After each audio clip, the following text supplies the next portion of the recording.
Boire au torrent 557. Aujourd'hui, j'ai très envie de lire avec vous l'Évangile de Matthieu, chapitre 25, du verset 31 au verset 46.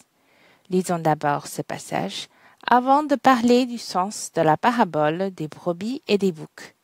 Je vais aussi partager ce que j'ai apprécié et ce qui m'a encouragé. Lorsque le Fils de l'homme viendra dans sa gloire, avec tous les anges, il s'assiera sur le trône de sa gloire. Toutes les nations seront assemblées devant lui. Il séparera les uns d'avec les autres, comme le berger sépare les brebis d'avec les boucs. Et il mettra les brebis à sa droite et les boucs à sa gauche.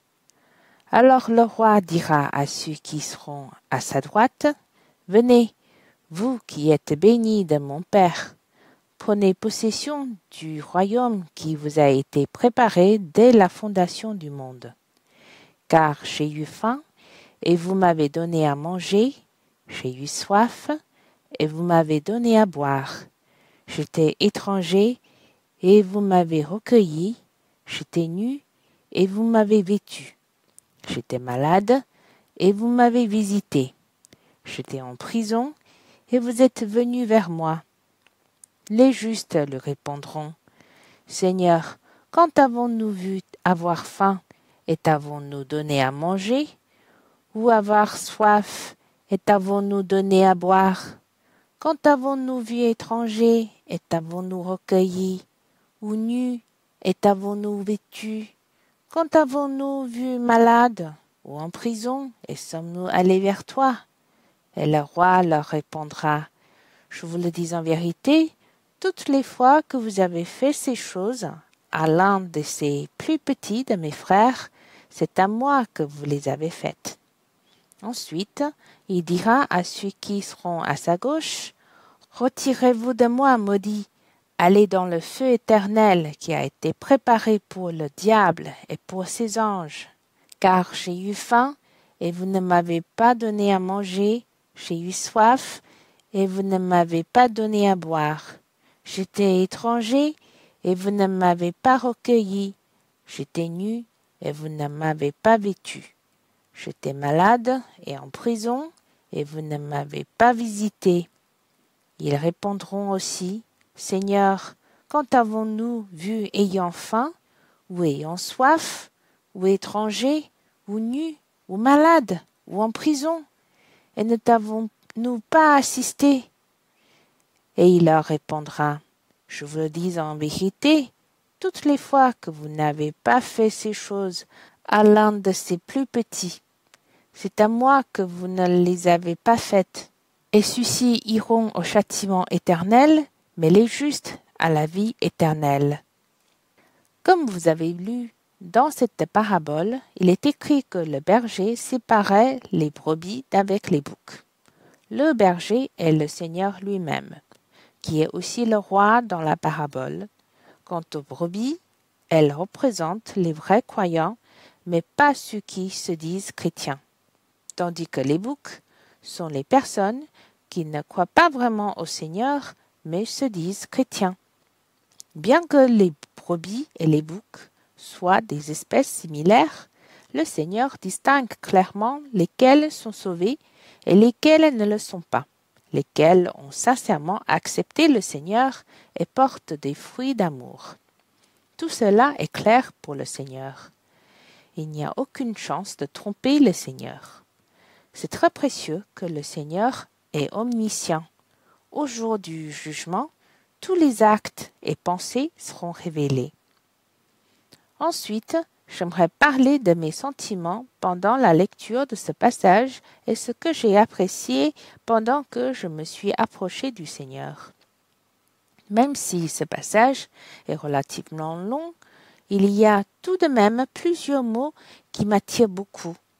D'abord, au verset 35, il est écrit « J'ai eu faim ». Dans cette parabole, le Seigneur Jésus est le roi. Ce roi a eu faim. Comment se fait-il qu'un roi ait faim? Pourtant, c'est la vérité. Ce Fils de Dieu a créé les cieux et la terre, mais lorsqu'il est devenu homme et habité sur terre, il est écrit au moins 2 fois dans la Bible que le Seigneur Jésus eut faim. Vous en souvenez-vous? La première fois était après avoir jeûné 40 jours et 40 nuits. Ensuite, il eut faim et le diable a saisi cette occasion pour le tenter. Mais notre Seigneur est tellement fort. Il a battu le diable et a vaincu la tentation. Il y a aussi une autre fois où il est clairement mentionné que Jésus eut faim. Il y avait un figuier avec des feuilles, mais hélas, il n'y avait pas de fruits. Je crois que vous avez tous lu ça. Je ne sais pas si vous en êtes émus ou pas. Ce Seigneur est un Seigneur illimité.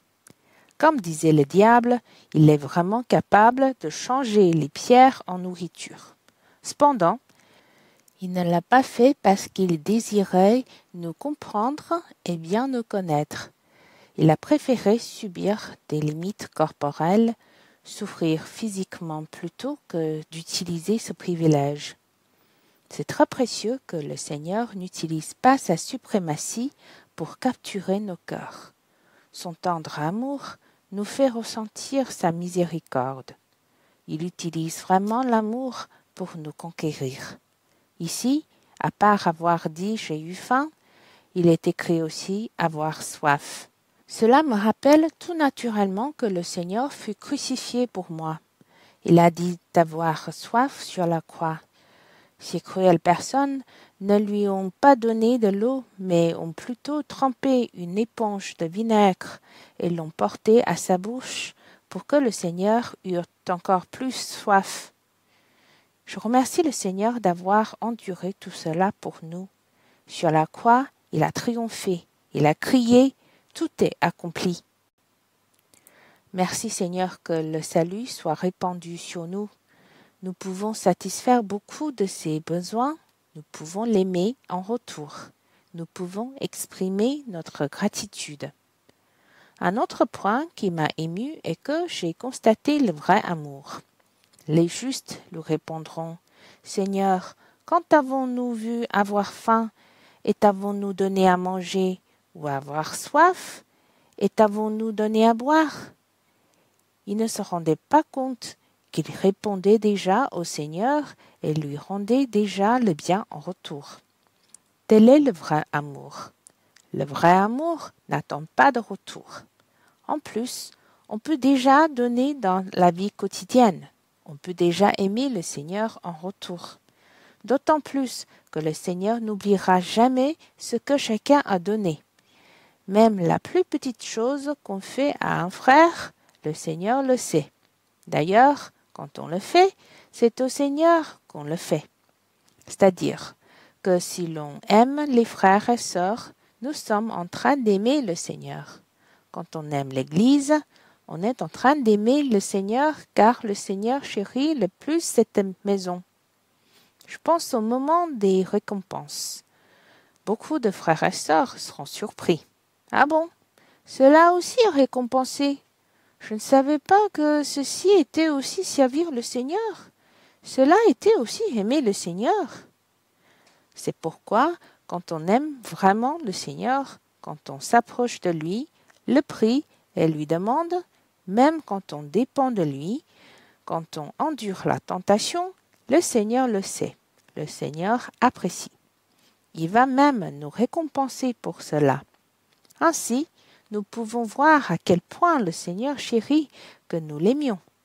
Notre amour pour lui le satisfait et le rend le plus heureux.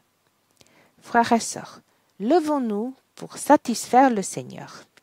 Aimons Dieu et approchons-nous de lui tous les jours.